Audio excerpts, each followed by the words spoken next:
toute l'actu sur Avignon avec Frédéric Plat. Bonjour à tous, il fait 17 degrés ce matin à Avignon, 18 à Bagnols. Les maxis cet après-midi vont encore prendre un peu plus de hauteur, 32 au plus fort. Beaucoup de soleil, bien qu'un peu voilé pour commencer la journée. Ils l'emporteront ensuite sans problème, avant une dégradation pour demain. C'était la météo sur Énergie Avignon avec Centerfait, le spécialiste de la fête au Pontet.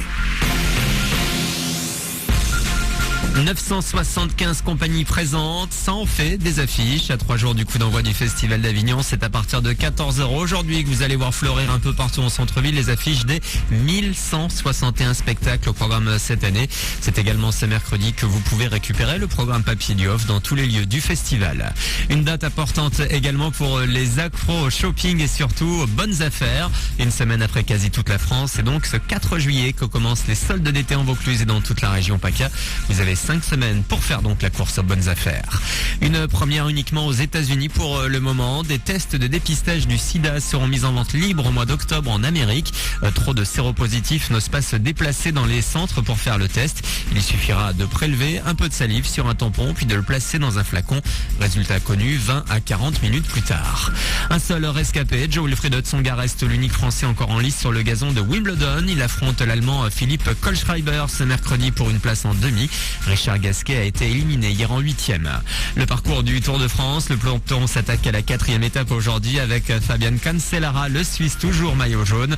Au menu 214 km entre Abbeville et Rouen. Un nouveau Spider-Man dans les salles avignonnaises aujourd'hui. Enfin pas vraiment puisqu'il s'agit plus ou moins de la même histoire que le premier épisode de la saga.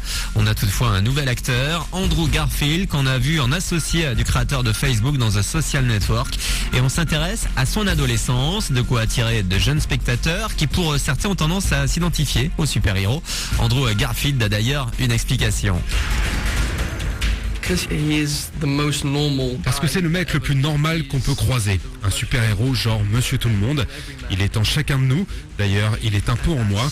Il est comme moi. Je peux me retrouver dans ce personnage. La première fois que j'ai porté le costume de Spider-Man, je me suis dit non, ça peut pas être moi. Et en fait, Peter Parker se fait exactement la même réflexion en devenant Spider-Man.